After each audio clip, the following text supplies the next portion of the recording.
Oh, it felt pretty scary, I must admit. I had a good, in preparation for the role, was probably the most scared I've ever been in going into any movie.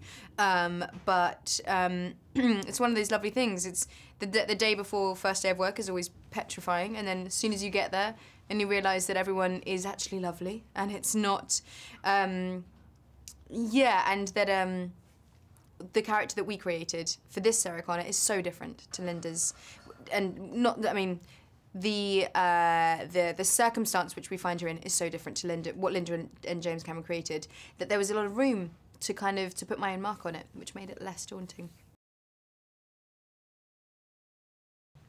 Well, there was lots of physical attributes that Sarah has that I don't at all. So it was a brilliant couple of months of getting to grips with guns and making that feel like I had done it for 10 years. And then those guns are pretty heavy, so a lot of strength training to just simply be able to have the skill set that Sarah does. So it was brilliant because in one sense it's a great skill to learn, but more than anything it was a way of me getting into Sarah Connor's shoes. Yeah, it was pretty surreal. He is incredibly iconic. And so there was a lot of fear and trepidation in coming up to that first meeting, but then he just puts everyone at ease. As soon as he walks into the room, he's just so easygoing and relaxed and comfortable in his own skin, and that in turn makes everyone else comfortable.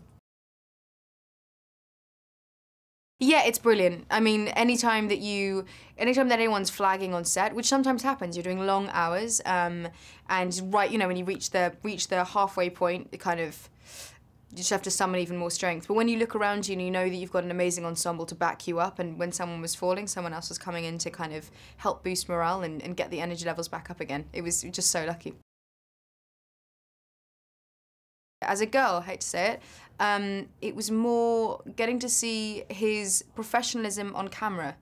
Because whilst working out and doing guns is something that obviously I will do for this role and for others, I'm an actor first and foremost.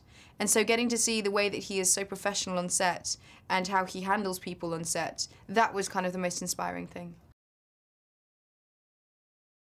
It turns it on its head in that it is very much a continuation of the much beloved 1 and 2 that James Cameron created, but giving the characters an entire new backstory, situation, circumstance, so that you see them in a whole new light, and you see those relationships turned on their heads.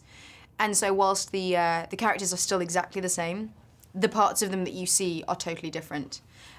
So I think that's one of the biggest things, and the fact that it's a Terminator franchise. It's got the stunts, it's got the action, but it's got a huge amount of heart and sensitivity as well. It allows Sarah Connor to be both badass and human, which I think is a really important aspect, especially for me coming into the role to try and make the differences between what I've done and what Linda Hamilton did as well. Is that you see a much more sensitive human attribute through the eyes of the relationship between father and daughter, and it's an incredibly special one. She watched, you know, it starts pretty dark. She watched her parents die when she's 9 years old to be saved by this man, by this Terminator, who then promises to save her forever and ever and ever. So that's a kind of a pretty strong bond.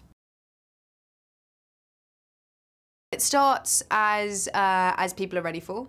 It starts with a hark back to what has already been, and then you get the huge change, especially as Sarah Connor's introduced. You get that whole setup, but then it's an enormous role reversal. So the look on Kyle Reese's face when he's sort of, this is not what he was expecting at all, that change is brilliant. And then jumping forward to the new threat.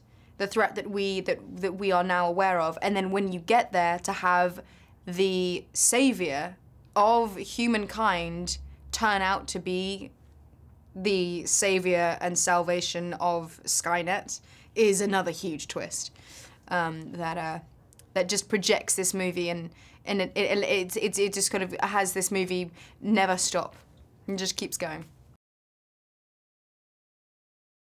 I think to see the homage and the respect that we've paid to the first two, but to also see those new relationships and to see a bloody kick-ass girl not be a damsel in distress, but save someone else's life, which is pretty fun.